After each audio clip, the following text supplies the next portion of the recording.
ఉద్యోగం కోసం చూస్తున్నారా? ఓం శక్తి ప్రైవేట్ లిమిటెడ్ కంపెనీలో మార్కెటింగ్ జాబ్స్ 20,000 నుంచి 30,000 వరకు జీతం ఉంటుంది. సంప్రదించండి.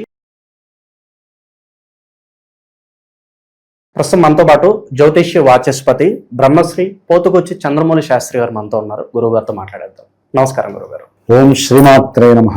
జూలై నెల 2026 విశేషంగా తులారాశి వాళ్ళకి ఎలాంటి శుభవార్తలు ఉన్నాయి ఈ మాసం? ఏ విషయాల్లో ఎక్కువగా జాగ్రత్తగా వహించాలంటారు వీళ్ళు?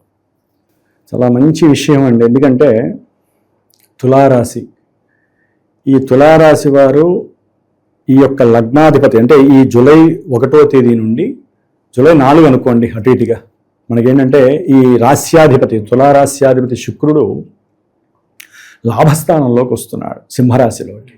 మరి ఈ జూలై మాసం మొత్తం ఆయన అక్కడే చక్కగా కేతువుతో కలిసి ఉంటాడు. ఇక్కడే కొంచెం జాగ్రత్త పడాలి తప్ప అనుకున్నటువంటి ప్రతి కార్యక్రమంలో కూడా విశేషమైనటువంటి ధనము లాభము.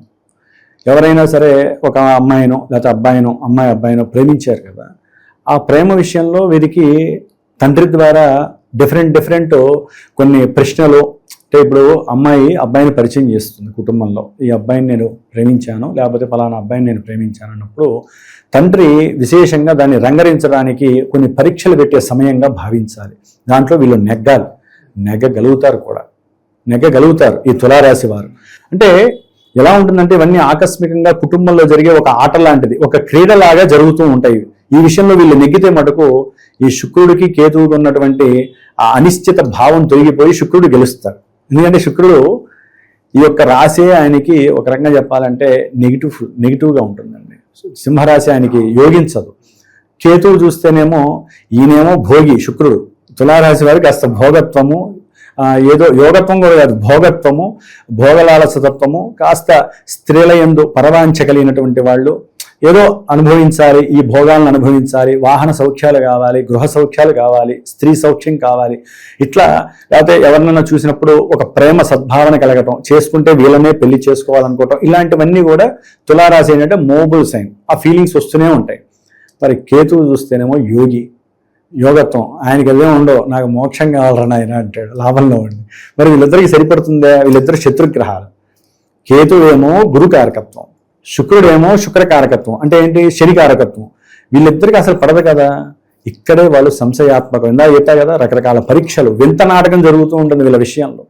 కాబట్టి ఆకస్మికంగా ఒక్కోసారి వీరికి కుటుంబ పరంగా లేకపోతే అన్నదమ్ముల పరంగా కావచ్చు ధనము లాభించే యోగం కూడా కలుగుతుందండి.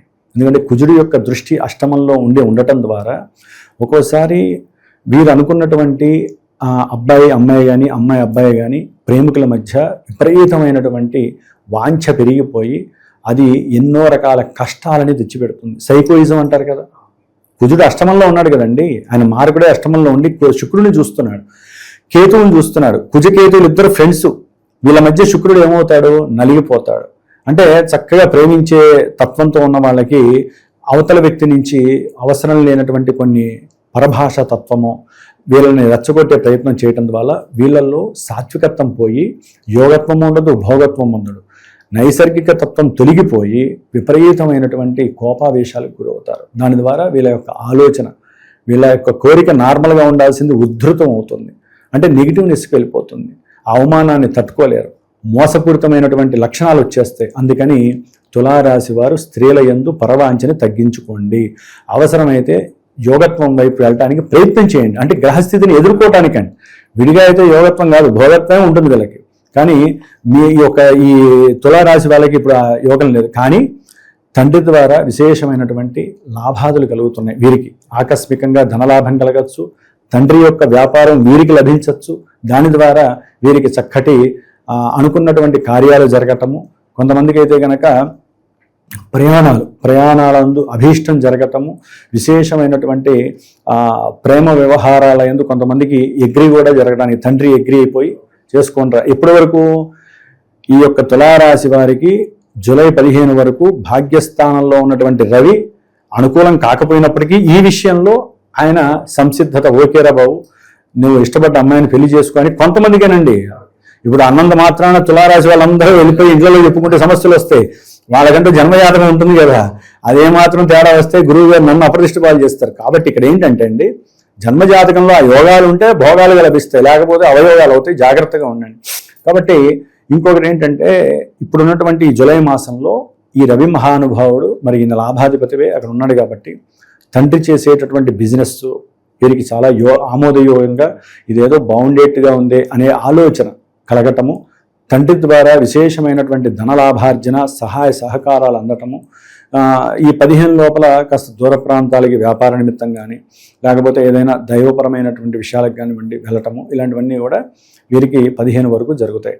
ఉద్యోగ సంబంధిత విషయాలలో కొంతమంది గవర్నమెంట్ జాబ్స్కి ఎగ్జామ్స్ రాసుంటారు. గవర్నమెంట్ జాబ్స్కి కొంతమంది ఇంటర్వ్యూకి వెళ్ళే వాళ్ళకి ఒక రకంగా చెప్పాలంటే కొంచెం ఆమోదయోగకరం అని చెప్పాలండి. ఎందుకంటే రవి గురులు ఇద్దరు కలిసి ఉంటారు.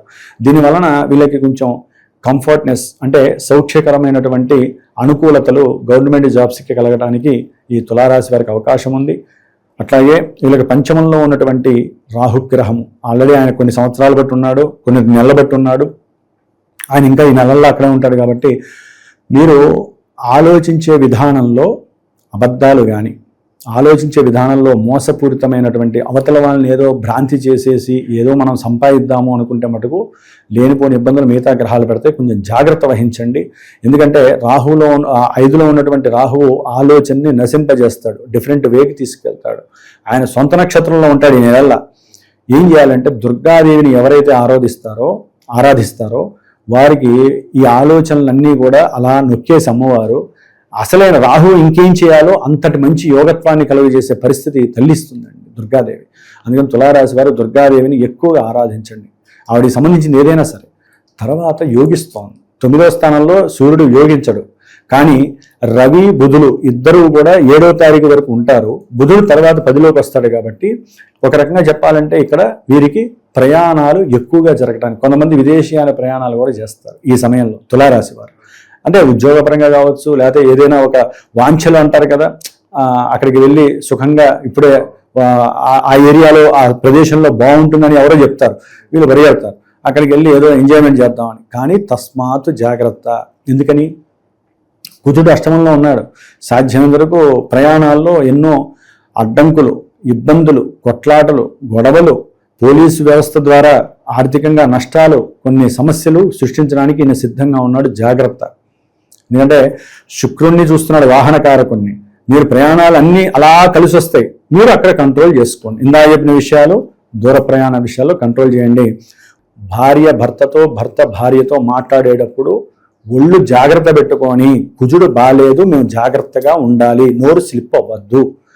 సంభాషణ మాట్లాడకపోయిన పర్వాలా, కండిషనల్గా ఉండండి. అప్పుడే మీ ఇరువురి మధ్య సఖ్యత పెరుగుతుంది. లేకపోతే ఫస్ట్లో చెప్పాను చూసారా, వెళ్ళిపోయి ఇద్దరు పోలీస్ స్టేషన్కి వెళ్ళి సంతకాలు పెట్టుకొని అక్కడి నుంచి అక్కడే వెళ్ళిపోయి వాళ్ళ ఇంటికి వీళ్ళింటికి వెళ్ళే పరిస్థితి వస్తుంది.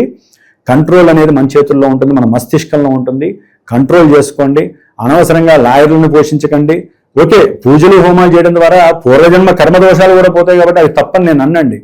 గోవుని, బ్రాహ్మణులని, దేవాలయాలని పోషించడం ద్వారా పోయిన జన్మ కర్మలు కూడా నివృత్తి జరుగుతాయి. కానీ ఇప్పుడేదో మనం సంపాదించేస్తున్నాం, డబ్బంతా వాళ్ళకి ఇస్తున్నాము, వాళ్ళు బాగా సంపాదిస్తున్నారు అని మాత్రం అనుకోకూడదండి.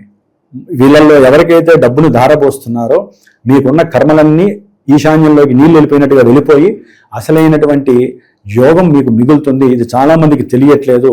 అనవసరంగా పోలీస్ స్టేషన్లు, లాయర్లు, న్యాయస్థానాలు, జడ్జిలు, రాజకీయ నాయకులు, పెద్ద వాళ్ళు వీళ్ళ దగ్గరికి వెళ్ళిపోయి ఆస్తులన్నీ అక్కడ ధారపోస్తున్నారు. అంతా అయిపోయిన తర్వాత వచ్చి అప్పులు చేసి పూజలు చేస్తున్నారు. అదేదో మొదట్లోనే సమస్యలు వచ్చినప్పుడే ఏ దేవాలయానికి వెళ్ళి అక్కడ ధారపోయండి, హోమాలు చేసుకోండి, పూజలు చేసుకోండి, మాలాంటి గురువుని సంప్రదించండి. సమస్య ఎప్పుడైతే బిగినైందో అది గృహమా, భూమే, లేకపోతే వాహనమా, పిల్లల యొక్క చదువా, వివాహమా, ఉద్యోగమా, వ్యాపారమా, ఏ విషయం ప్రారంభించాలన్నా మాలాంటి గురువుల్ని సంప్రదించండి. సమస్య మీకు బీనవంగానే ముందు సంప్రదించండి. రోగం ముదిరిన తర్వాత డాక్టర్ని సంప్రదిస్తే ఏమవుతుంది?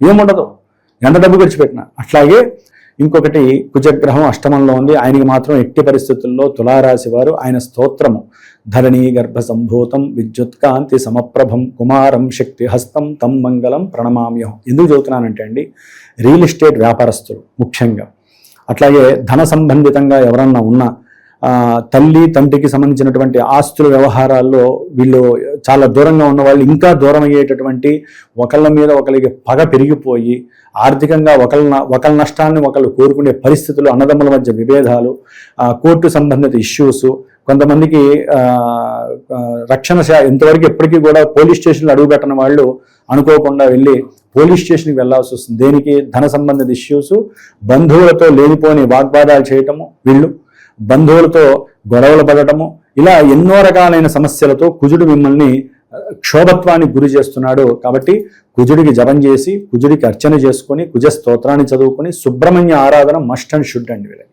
ఆలోచనకి, ఆకస్మికంగా ప్రమాద గండాలు తప్పించుకోవడానికి, అనుకున్న వ్యవహారాలు అయితే పూర్తిగా నష్టపరుస్తూనే ఉంటాడు ఈ కుజుడు. ఇప్పుడు వీళ్ళు ప్రయాణం చేయాలన్నా ఆపుతాడు, ఇంటర్వ్యూల్లో ఆపుతాడు, ఏదైనా డబ్బు రావాలి అనుకున్నా, ఇప్పుడు భూమి అమ్ముతారండి, వాడు 100 రూపాయలు ఇస్తాడు, ఇంకా 300 రూపాయలు రావాలి. ఈ రిజిస్ట్రీ ఆఫీస్లో అక్కడెక్కడో లేట్ అవ్వటం, ఇబ్బందులు కలగటం, డబ్బులు వస్తాయని వీడు తీసుకెళ్ళి 100 బదులు ఇంకో 400 తీసుకెళ్ళి ఇంకేదో స్థలం మీద పెడతాడు, ఆ డబ్బులు వస్తే కానీ వీడికి ఇట్లా భూ సంబంధిత, గృహ సంబంధిత విషయాలలో కుజుడు మీకు పూర్తిగా నెగిటివ్గా ఉన్నాడు. ధనపరంగా చాలా నెగిటివ్గా ఉన్నాడు. చాలా జాగ్రత్తగా ఉండాలి. వ్యవహారం ఎప్పుడైతే ప్రారంభమైందో అప్పుడు మాలాంటి గురువుల్ని సంప్రదించడం ద్వారా మీకు సరైనటువంటి వే దొరికి 10,000 రూపాయల ఖర్చు కాస్త 10 రూపాయలతోనే మీకు పరిసమాప్తి అవుతుందండి. ఇదొక్కటి సూక్ష్మ గ్రాహికాన్ని గనక ప్రేక్షకులు గమనిస్తే నిండు ధైర్యంతో ఎప్పుడు కూడా ఆనందంగా ఉండేటటువంటి యోగాన్ని వాళ్ళు పొందుతారని చెప్పి నా యొక్క ఉద్దేశం, నాకున్న అనుభవం. గురుగారు, మరి వీళ్ళకి ప్రస్తుతం ఉన్న గ్రహస్థితి బట్టి ఎలాంటి పరిహారాలు ఇంకా విశేషంగా చేస్తే బాగుంటుందంటారు? వెళ్ళండి, వీళ్ళు ఉద్యోగ వ్యవస్థకి, ఆర్థిక వ్యవస్థకి నష్టపోకుండా ఉండాలి అంటే సుబ్రహ్మణ్య ఆరాధన ఎక్కువగా చేయాలండి. భార్యాభర్తలు కానివ్వండి, పెళ్ళిళ్ళు కావాలన్నా, పెళ్ళిళ్ళు ఇబ్బంది పడుతున్నా సుబ్రహ్మణ్య జపాన్ని, సుబ్రహ్మణ్య ఆరాధనని, సుబ్రహ్మణ్య స్వామికి అభిషేకాదులు ఇలాంటివి చేసుకోవటం చాలా, లేదా సుబ్రహ్మణ్య దేవాలయాలకు వెళ్ళి ప్రదక్షిణాలు చేయటం, ఎక్కువ సుబ్రహ్మణ్య స్వామిని ఎక్కువ ఆరాధించండి. అట్లాగే ఉద్యోగపరమైన విషయాల్లో ఎవరికైనా సరే అనుకున్నంత ప్రమోషన్స్ కానీ ఉద్యోగాల్లో వచ్చి వెళ్ళిపోతూ ఉంటాయి. అలా చేరతారు, ఒక 14 రోజులకే ఉద్యోగం మారిపోతారు, మళ్ళీ వెళ్తారు. ఎక్కువగా గవర్నమెంట్ జాబ్స్ వాళ్ళకి చాలా ఇబ్బందులు ఉంటాయి. వీళ్ళుంటే విష్ణు సహస్రనామ స్తోత్రాన్ని చక్కగా పారాయణ చేయండి, కృష్ణుడి యొక్క దేవాలయాన్ని దర్శనం చేయండి తులారాశి వాళ్ళు.